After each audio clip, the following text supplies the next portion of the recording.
સુરતના કાપોદ્રા પોલીસ દ્વારા તેરા તુચકો અર્પણ કાપોદ્રા વિસ્તારમાં ગુમ થયેલ અથવા ચોરી થયેલ મોબાઈલ શોધી કાઢ્યા। અલગ અલગ 30 જેટલા ગુમ ચોરી થયેલા મોબાઈલ પોલીસે શોધી કાઢ્યા। લોકોની ફરિયાદ આધારે પોલીસે કરી કામગીરી। 3.50 લાખથી વધુની કિંમતના મોબાઈલ પોલીસ દ્વારા પરત કરવામાં આવ્યા। ચોરી અને ગુમ થયેલ મોબાઈલ પોલીસે મૂળ માલિકને પરત સોંપ્યા। કાપોદ્રા પીઆઈ એસીપી દ્વારા લોકોને મોબાઈલ પરત આપવામાં આવ્યા।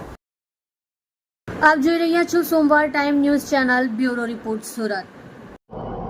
મહેરબાન પોલીસ કમિશનર શ્રી અનુપમસિંહ ગેહલોત સાહેબ તથા સેક્ટર 1 શ્રી વાબાંગ જમી સાહેબ તથા ડીસીપી ઝોન ભક્તિબા ડાભી સાહેબ નાઓએ આપેલ સૂચના અને માર્ગદર્શન મુજબ સૌપ્રથમ વાર સુરતમાં અગાઉ પણ જે કાર્યક્રમ કરવામાં આવેલા છે તેરા તુચકો અર્પણ, આ કાર્યક્રમ હેઠળ જે લોકોએ પોતાની કિંમતી વસ્તુઓ કે મોબાઈલો કોઈક જગ્યાએ પડી ગયેલ હોય કે ગુમ થઈ ગયેલ હોય અને મળીને આવ્યા હોય તે અનુસંધાને પોલીસ સ્ટેશનમાં જાણ કરેલ હોય તે મુજબ અત્રેના કાપોદ્રા પોલીસ સ્ટેશનમાં મે 2024થી લઈને આજ દિન સુધી અને જે મોબાઈલો ગુમ થયેલા અને જે લોકોએ પોલીસને જાણ કરેલી એ તમામ મોબાઈલ પોલીસે મેળવી આશરે કુલ મોબાઈલ 30 જેની કિંમત રૂપિયા આશરે 3.5 લાખ જેટલો મુદ્દામાલ આજરોજ જે અરજદારોના મોબાઈલો ગુમ થયેલા તે અરજદારોને અત્રે પોસ્ટે બોલાવી